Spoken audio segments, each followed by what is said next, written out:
week 2 is where we are going to talk about the key elements of UI design. As I've told you, there are two parts of this. So part 1, we're going to take up today, and part 2 in next week. So the most important part of UI design, the key design elements is what we're going to discuss about today.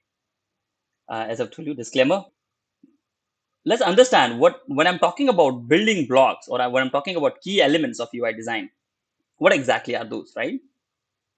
So the building blocks or the key elements of UI designs are like this, right? So color is one of the most important element of UI design. Typography, shapes, navigations, layout and composition, surface, grid system, icons, imaginary and illustration, animation, copy. According to me, these are the basic building blocks of UI design. All right. And today in this session, we're going to cover the first three: color, typography, and shapes. So before we start, let's go back to our previous session where I talked about there are three levels of design, right? So the visceral level, behavioral level, and reflective level. And if you check all these three, what you get is called delightful design. So the first part is the visceral part. I hope you remember this. And hence it is important that we focus on the UI part of it, right? Cool. So the first level is the visceral level, which concern with the aesthetics of the design. We'll talk more about the first level now today, okay? So the first level is the visceral, which concern with the aesthetic of the design. Now, what exactly is aesthetic, right? If somebody has to define it, I mean, what exactly is aesthetic? What is aesthetics? So aesthetic literally means, refers to the philosophical study of beauty and taste. Okay, aesthetic is very subjective in nature and is defined by the person's emotional and personal preferences. One central feature of aesthetic experiences is their ability to arouse emotions in perceivers. Whoever is looking at or viewing those experiences, aesthetic experiences, the person will have emotional arouse in them, right? It can either be a positive or negative emotion. So in UX, we can achieve positive aesthetic experiences by principally using the color, typography, shapes, size, visual hierarchy, etc. Right? So by using all this component, we can create our design aesthetically pleasing. And this today's session and the next week session, we are going to talk about all this. I mean, color, typography, shapes, size, visual hierarchy, etc., which will make your design aesthetic. Okay, cool. So topic number 1, as I told you, today we're going to talk about color. So color, typography, and shapes. So let's pick up color. The most important element of UI design. It is one of the most important element of UI design. Proper uses of color can lead to positive emotion. Okay. Can you name these companies? They are big companies. They are some renowned companies. Can you just looking at the color, can you guess the name of this color? I'm giving you 5 seconds. 1, 2, 3, 4, 5. How many of you have guessed it? Probably you must have guessed it right. At least one of them, right? See how colors really makes a difference.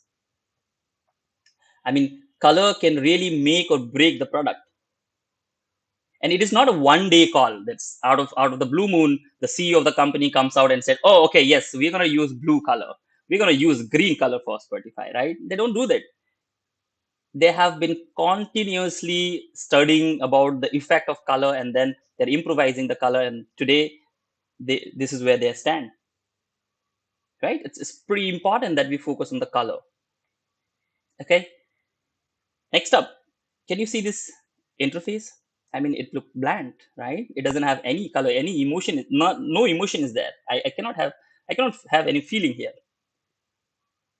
By just adding a simple color, look how beautiful it has become. Just one color, right?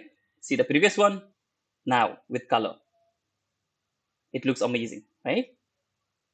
That's why it's so important that we focus on the color. So let's talk about color psychology now, right? We talked about the importance of color. So now understand, let's try to understand as to how really colors makes us feel, right?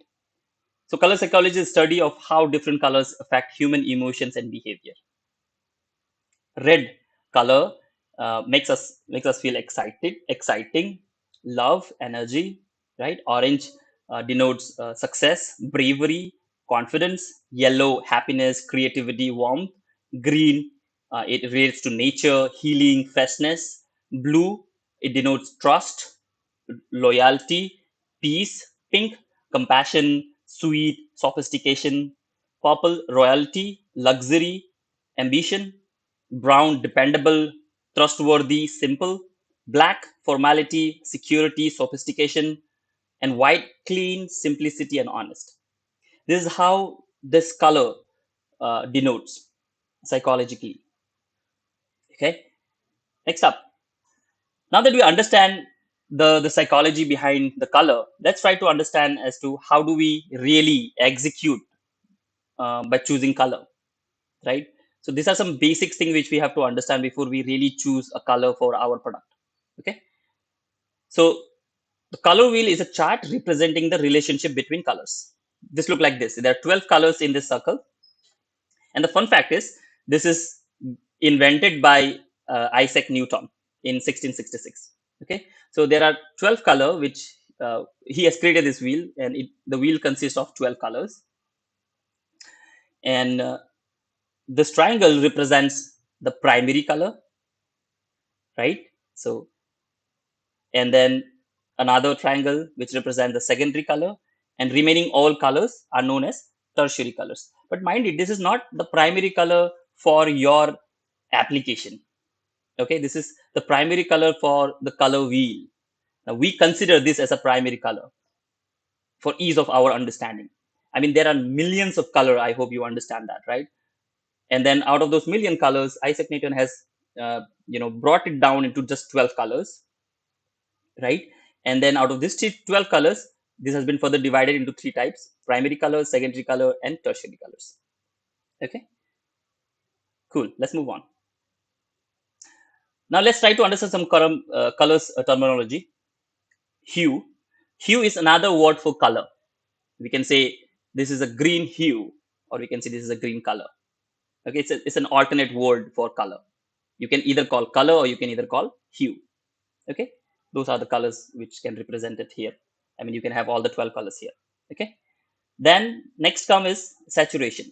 Saturation is a range from pure color to gray, right? So I have the blue there and then to the gray. That's how I'm making the color saturated.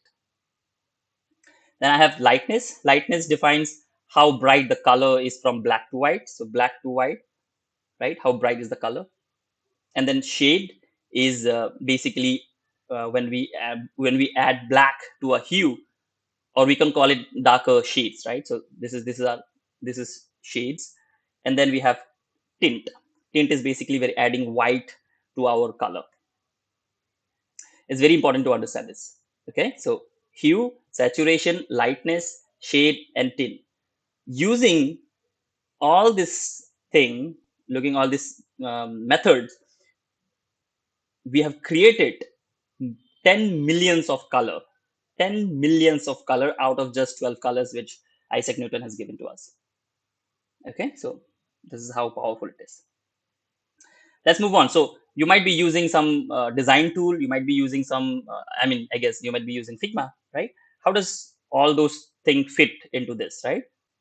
So this is your hue controller. This is where you can set your hue, this one, right? And this is the place where you set your saturation, lightness, shades, or tint of that hue color, right? So like this, I have chosen the blue color here, and then that's my hue, and then all this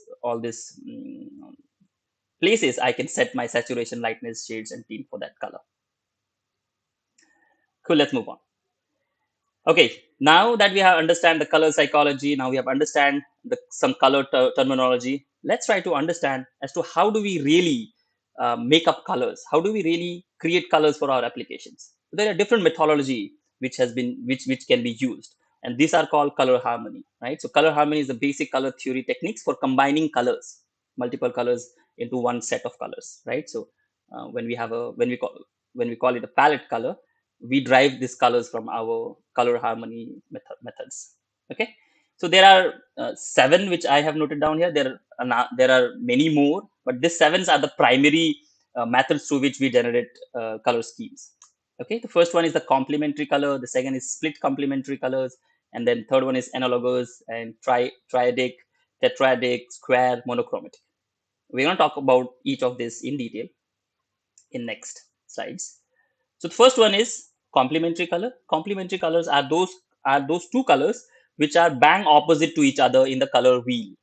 You can see here the green and red are bang opposite to each other.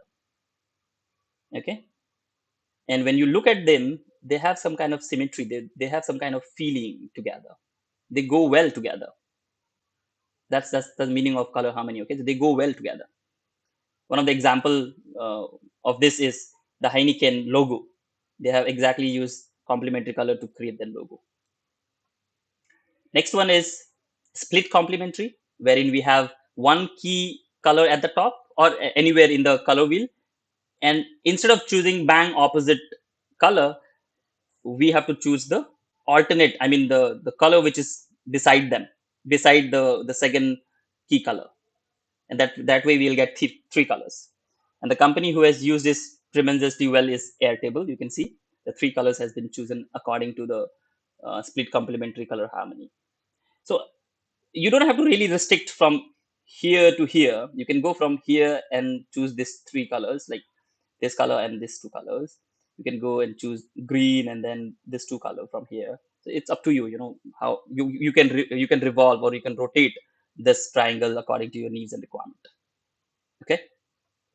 Next up in the color is called analogous. Analogous are three alternate colors in the color scheme, in the color wheel.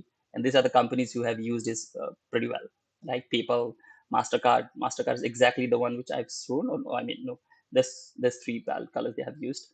BP and PayPal, they're using it pretty well. Next up, triadic. Again, it's a perfect triangle. If you look at split complementary, it is not a perfect triangle. I mean, it's a triangle, but it is a very lengthy height.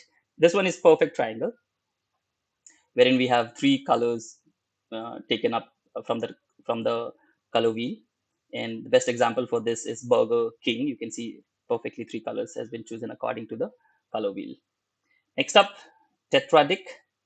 And this is again, it's a rectangular shape which we are creating inside the color wheel. You can again rotate all the methodology which I'm talking about, all the color harmony I'm talking about. You can definitely rotate the shapes which we are talking about. Okay, and then you can get colors. Beautiful example is Google. Google has used tetradic to create their logo.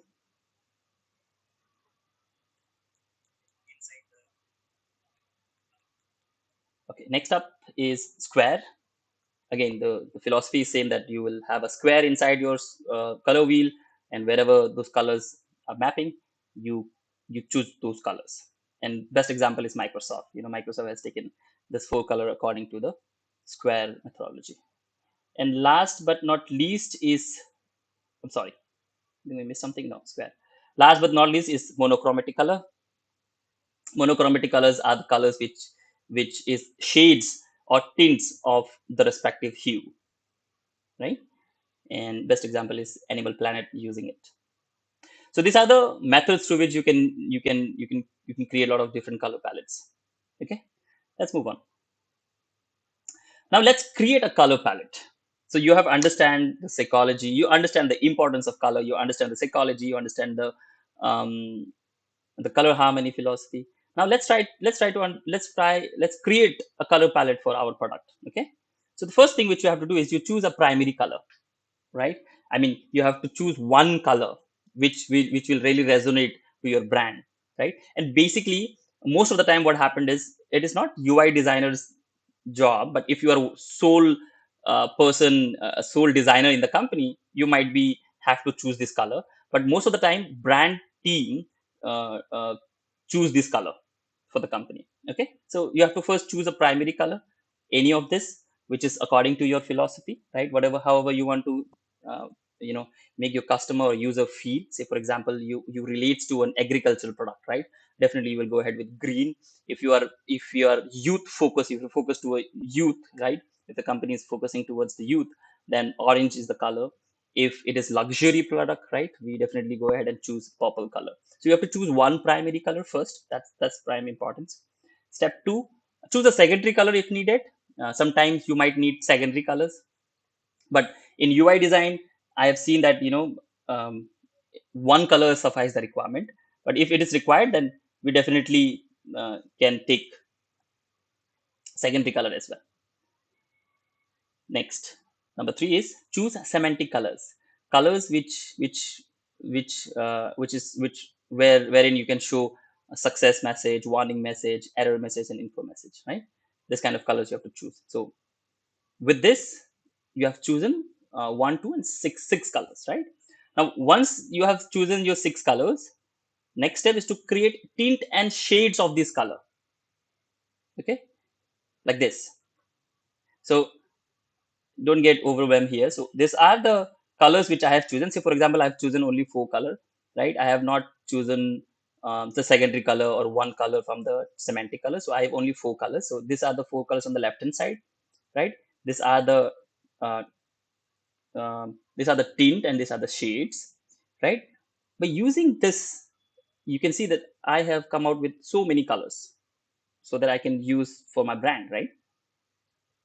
So this is how we create a lot of colors through which we can choose colors for our brand.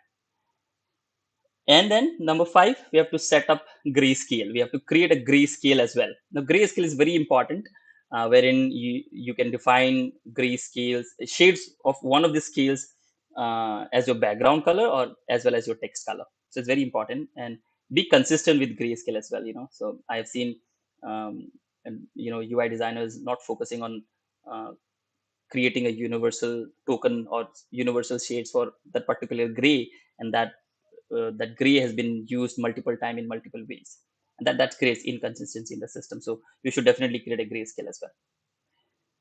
And last but not least, define your color users principle. Okay, there is a standard rule which, I mean, most of the UI follows, which is 60, 30, and 10, wherein the 60% of your of the color is your background color, 30% is the text color, and 10% is your primary. So primary color you will use mostly in the CTAs, in the buttons, or in a very important text, right? However, this is your personal choice. Okay, it is up to your project. It's up to your company as how are you using these colors, as to how what ratio you are using it. It doesn't really make sense as to 30% of the screens can be occupied by the text color. It depends, right? If it depends upon what what kind of work your company does. If you are a newspaper agency, then you will have a lot of text in your screens, right? If you are a say OTT applications, you will not have a lot of text in your screens, right? So that's up to you as to how you are defining your color usage pattern. But overall, this can help you to get started. This is how you are going to create a color palette. Cool. All right, so let's move on. Next topic is typography. Typography is the art and technique of arranging type to make written language legible, readable, and appealing. The last three words are very important, and hence we required UI designers to be thoroughly skilled in typography. Once you understand typography, you will be able to define, or you will be able to understand whether those texts or those type are legible, whether those are readable or it's appealing. Does it look good to the customer, right? So you need to have a proper understanding of typography as well. First of all, let's clear up this, right? There are a lot of confusion here might be. Say font versus typeface. What exactly are those? So font is a single style of the entire family, right? Like in the example below I'm showing, it said Roboto Bold is one of the font. Interlight is one of the font. Whereas Roboto, the entire family is a typeface. The entire family is typeface. Okay, so font versus typeface. I hope this will make things clear in your mind. Okay, so let's understand type structure. It is very important to understand this, because once you understand this, you will be able to to really understand what typeface you should use for your projects. Okay, I'll just give you some brief about it. We'll start from here. So here we see the X height. I mean, this is the height of your actual font. If I can have to very clearly say this is the size of the font of your entire typeface. Okay, and cap height is the height of the capital letter. What height of the capital letter will be? If you can see, this A is capital and this O is capital, their height is exactly the same. Now this is X height. If the small letter words will be fit inside this, it is always important that you choose, if you're designing for mobile, basically, right? You should always choose those typeface which have a better X height, which is a bigger X height. That's make things more legible, readable. Okay, that's one. Then we have called letter spacing, which is the spacing between the two character. This is also known as scanning. Okay. Then we also have baseline. I mean, this is the baseline where all your typeface has been sitting, right? Then we have the stem here, right? We have the serif here. Okay, it's very important to understand this. I will show you the different typeface category as well. There we'll talk about serif as well. So you can see this is serif here. Then we have the descender here, the ascender here, right? And this is the aperture, and the space between this baseline and this baseline is called leading, or also known as line height. If you're familiar with Figma, you will have a percentage there to add. So this is how the anatomy of a typography look like, of a type look like. Okay, couple of more important thing which I have told you is X height, letter spacing, which and leading, which you will use a lot in your day-to-day projects, even the baseline. Okay, cool. Let's move on. So typeface category. So broadly, there are six broad typeface categories, and they are serif. Serif, as I've told you, that they have this kind of ledges, right? This kind of ledges. And next is sans serif. Now, sans serif doesn't have those ledges. Can you see here, right? Next up is slab serif.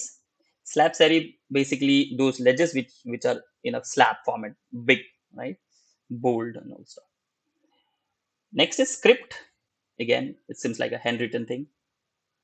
Display font are bigger, bolder, right? It has, I mean, powerful words. And monospace are basically, it has kept equal space for all the character. Now, how does one choose which font to use for a project? And there comes the typeface psychology. We have to understand, what does it really represent. Number one, serif. It defines trust, formal, respect. Why does serif define trust, formal, respect? If you can go back to one of the video in the pre-read which I've shared, I mean the basic of UX design course, there I have talked about the history of design, and there I explained that it is a serif font which was first started to print. We started printing with serif font, and because it has been with us since history, it definitely creates those kind of trust when we look at those typography, and hence it defines trust, formal, and respect. Sans serif, it defines modern, minimal, and clean, because it has recently been developed in couple of years. I mean, some uh, decade ago, but it is modern, right? So hence we are using it a lot, and this is being perfectly suited for all our small devices as well, and hence we are using it everywhere. So sans serif is being defining as modern, minimal, and clean. Slab serif, it defines bold, solid, confident, because it has that slab, at the end of each characters. We have scripts which define fancy and creativity. Display, it defines unique and versatility, right? So these are some of the typeface psychology. However, there's one which I have missed, or I don't want to really put it here in the psychology part, which is the monospace. Monospace has not been used so much, except in the code language. I mean, while coding, you will see those monospace characters there. I mean, typography there. One of the most used monospace type type category uh, typeface is called Courier. You can look at MS Office or some other tool. You'll find Courier there. Okay, so this is how typeface give us the feeling, how this typeface psychology is all about. Okay, so let's move on. Another most important part about typeface is to understand the scale. Okay, most important thing which you need to understand before you choose a typeface, is its scalability, how scalable it is. Okay, you look at these two images on the left and on the right. Which one do you see do you do you think is more readable? Obviously on the one on the right hand side, like this one, right? Because even in the font size of 12, it does really look good. I can really read it. So whenever you're choosing a font, I mean typeface, you should definitely go and check it out, how readable it is. This is the first important thing which you have to do while choosing a typeface. Now that you understand the scalability part of it, but how do you understand as to what font size or type size, text size uh, you should put on your heading, on your subheading, on your body text and other places? Now, to understand this, we need to understand something called type scaling method. Okay, there are many methods. How some of the common one are minor minor second. There's a number related to it, which I'll show you why there is a number to it. There is a major second, minor third, major third, perfect fourth, augmented fourth, and perfect fifth, and golden ratio. There are different methodologies. Now, when to choose what, right? When you want a high contrast scales, then you should choose the bottom three. If you look closely, they are on a higher side. So 1.4, I'm talking about the number on the bracket, 1.4, 1.5, 1.6, right? This gives you good contrast. Okay. And then if you want a medium contrast in your scaling, in your typeface, then you should use the 3, 4, and 5. And then if you want a low contrast, then you should use 1 and 2. Now, how does this formula really work? There's a formula for it, and there's a font size, there's a number which is given 1.067. How do you find out what typeface to be used? What typeface type size should we use? Okay, so this is how the formula works. Say your base text size is 16. By the way, if you are creating user interface for Android and for Apple, right? So Android, it is 17, base font size is 17, and Apple is 16. Okay, so if you say that your base text size is 16 and you want to use minor second as a method, then to get a font above your 16, what you have to do is base size into 1.067. So I've multiplied this number with my base, and what I got is 17. So the next scale up font typeface text size would be 17, and the bottom would be 15. Now see, it doesn't really give you huge contrast, as I've told you, right? It gives you low contrast. So if your heading is 17 and your body is 16, it doesn't really give you a lot of contrast. I hope you're understanding this, right? So if your body is 16 and your heading is 17, it doesn't really give you a contrast, high contrast, right? So you have to really decide as to what level of contrast do you need. Now, if you do this calculation, say for example, with perfect fifth, right? Now what is it? It is 1.5. The value is 1.5. Say for example, my body text is 10 points. So my heading or the next upscaling would be 10 into 1.5, 10 multiplied by 1.5. That will be 15. Now this gives you a good contrast. Your heading will be 15 and your body will be 10. It gives you good contrast. Hence, you decide as to what exactly you're looking forward to your project, and then accordingly make a call. Okay. Cool. And you don't really remember these calculations. There is a website called typescale.com where you can go and put your base font, which I have put here 16, and then you can define what scale you want. I mean, major scale. I've selected major scale here, and you can see um, all the calculation has been done by themselves, and they have given you this um, scaling, which you can use in your project. Okay, I've choose the Roberto font. I've given 400 weight, you can change your weight as well. Okay, it's up to you. And this text I have put on. Now if you want further bigger than this, you can add here, and if you want smaller than this, you can go down plus, click plus here, and then you'll get it. So go to typeface.com and do something there so that you understand what exactly it is. Okay, we'll move on. Now there is general questions which many people ask as to how many typeface to be used in a project, right? Should I use Roboto as well as Enter? Should I use Roboto as well as Times New Roman? Should I use Roboto as well as Helvetica? Right? The answer is it depends, right? However, in most cases, one typeface works fine. You will not face any difficulties using one typeface. Okay, I'll show you some example. This is one of the example wherein I have the sans serif at the top and the serif at the top and sans serif at the bottom, and I'm using both sans serif on the right hand side. It doesn't really make a difference to me, but yeah, sometime you can make a call as to what you need, what the project needs, right? It depends on the project whether you need two or one suffice the requirement in most cases. Okay, so next up, line height. Another important thing in typography to be very careful about is line height. Now, what is line height?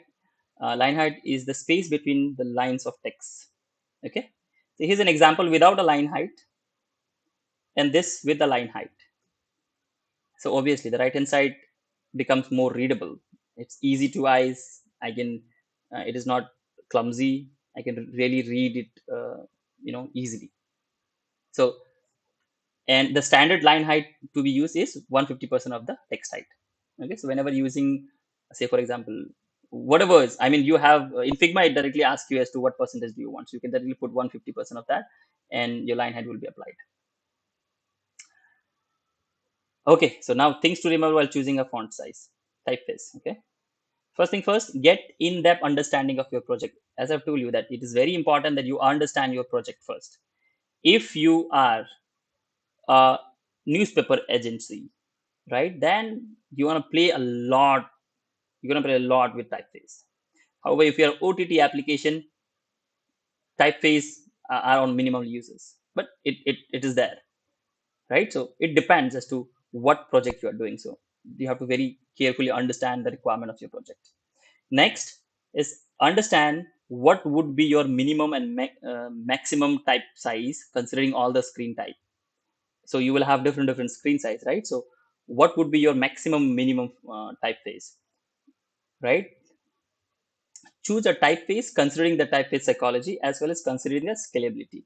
Now that you understand the maximum minimum font size, go and check it out as to how does it look if you have to use font 10, right? If you have to use size 10, does it really look good in all the screens which you have? Is it readable? Right? You have to really understand those things, and then also understand what is the psychology behind it, right? If you're a newspaper, again, if you're a news agency, then you should definitely use um, uh, serif, right? And and if you are modern company, modern application for the youth, fashion company for a youth, then you can definitely go ahead with sans serif, right?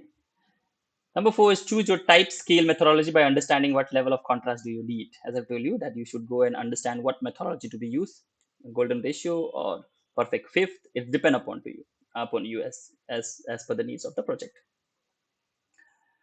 Define the typeface principle for your project. Now it is up to you to how do you define the uses of this typeface into your project, so that your entire application look consistent. If you don't define your principles as to what font size to use at what type, at what use cases, if I have a smaller screen and I have a H1 there, what type size it would be, what would be the body size, and all these things you have to define properly into your system. Most of the time, design, if you have a design system, this really takes care of in the design system. Awesome. So we have cleared uh, color, we have cleared typography. Next up, shapes, and this is the last one today. So primarily there are three categories of shapes: geometric, natural, and abstract. Geometric shapes are these shapes. You already know these shapes, right? Square, circle, triangle, rounded corners, hexagon, and lines. And these are natural shapes. Okay, um, we have flower shapes here and splash shapes here, and then we have abstract. We have created a woman using some shapes, so this is abstract shapes. However, the most important uh, shape type for UI design is geometric shape. Each of these shapes convey some meaning. Let's look at each of them individually. Square and rectangle, it gives you a feeling. It gives a feeling of discipline, honesty, strength, stability, firmness, seriousness. Okay. Circle, it gives a feeling of harmony, protection, infinity because it is circle. It's not ending anywhere. It gives a feeling of peaceful. Triangle, it gives a feeling of power, action, strength, conflict, movement, progression, risk. Okay, and rounded corners are everywhere nowadays. Okay, so it conveys the same meaning as circle, plus it makes the interface more friendly. Um, so in between your shapes, I mean your square and triangle and your circle, rounded corners comes in. Which suffice the requirement of square as well as circle. Okay. Hexagon, again, it gives you a feeling of creativity and intelligence. Lines, it gives you a feeling of diversity. All right, so that's it for today, and we have covered, I mean, extensively about colors, typography, and shapes. Next week we're going to talk about another seven topics, which is grid system. We're going to talk about navigation. We're going to talk about icons. We're going to talk about images. We're going to talk about a lot again on week 2, which is next week. Thank you so much for joining us today, and I will jump into Q&A now.